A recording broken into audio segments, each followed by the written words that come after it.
Hi everybody. So I'm sorry it's been a while. A few days. A whole few days. It's a while. Um, so I'm gonna try something a little different with doing these history videos.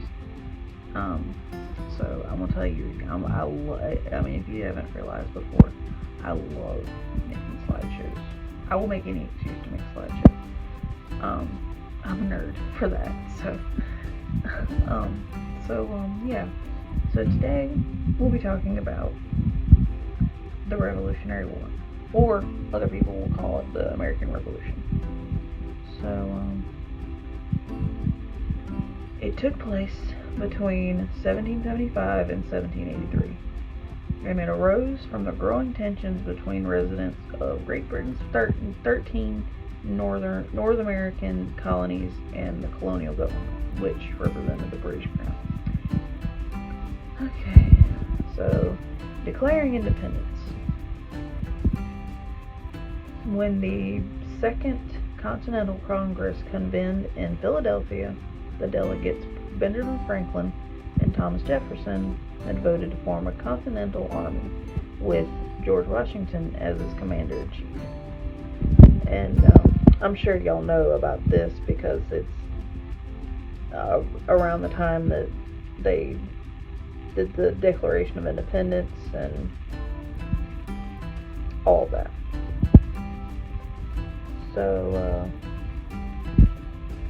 in the Revolution's first major battle, colonial forces inflicted heavy casualties on the British regiment of General William Howe at Breed's Hill in Boston. Alright, I'm sure y'all can read it on your own, or if you can listen to me, whichever one. And if you're reading it on your own and I'm going too fast, you can pause the video, do whatever you like. And so I'm also going to give you a few seconds. If you're reading it on your own, I'll give you a few seconds. Alright, the Revolutionary War's turning point. The British strategy in 1777 involved two main prongs of attack aimed at separating New England from the other colonies. So the British defeated the Americans at Brandywine Creek, Pennsylvania, on September 11th and entered Philadelphia on September 25th. And Washington rebounded to strike Germantown in early October before withdrawing winter quarters near Valley Forge.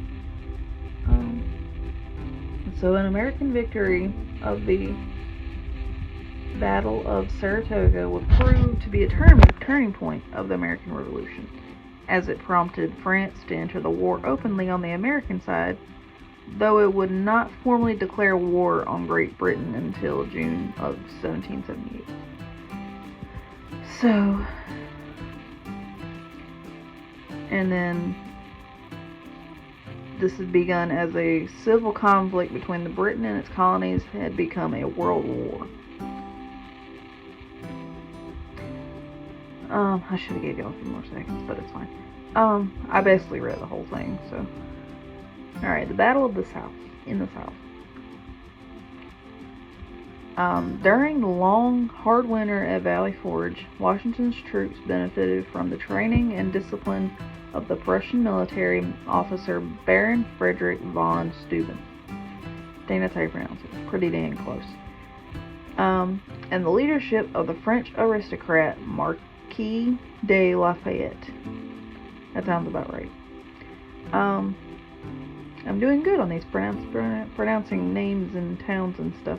Lafayette I know because I think there's a town in, I think it's Louisiana, that is from there. What was I at? I lost my place. Okay.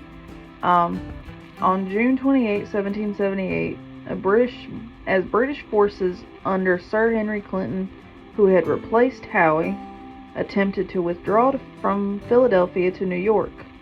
and Washington's army attacked them in New Jersey. The battle effectively ended in a draw, and Americans suffered a number of setbacks from 1779 to 1781, almost at 1881, including the defection of General Benedict Arnold to the British and the first serious mutinies within the Continental Army. Okay.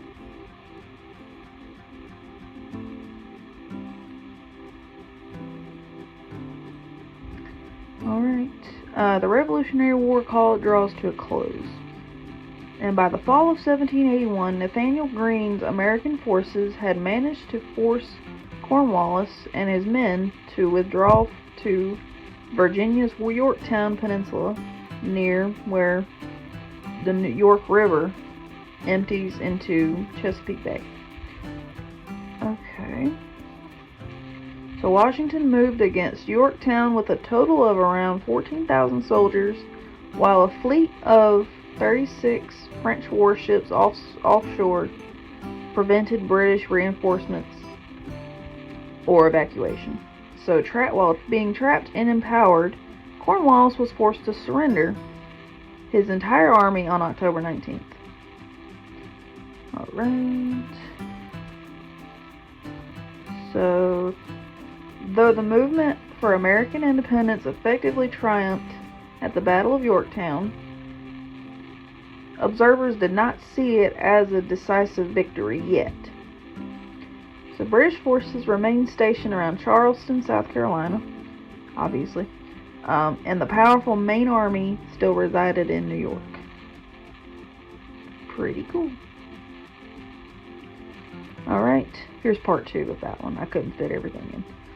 So though either side would take decisive action over the better part of the next 2 years, the British removal of their troops from Charleston and Savannah, Georgia, in the late 1782 finally pointed at the end of the conflict. So British and American negotiators in Paris signed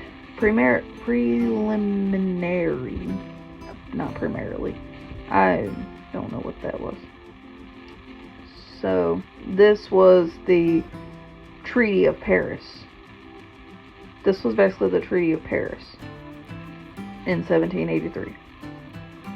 At the same time, Britain signed separate peace treaties with France and Spain, bringing the American Revolution to a close after 8 long years. Alright. I tried to pick good backgrounds for this. So, yeah. Alright, thank you guys for watching this. It wasn't a whole lot, but I really love making Google Slides. They're like my favorite to do when I was in school. So, yeah. So if you like this video, please like and subscribe. I was supposed to make this yesterday, but I couldn't because I had to take care of my boyfriend because he was sick. So I couldn't really do a whole lot. But yeah, and I'll see you guys next time. Bye-bye.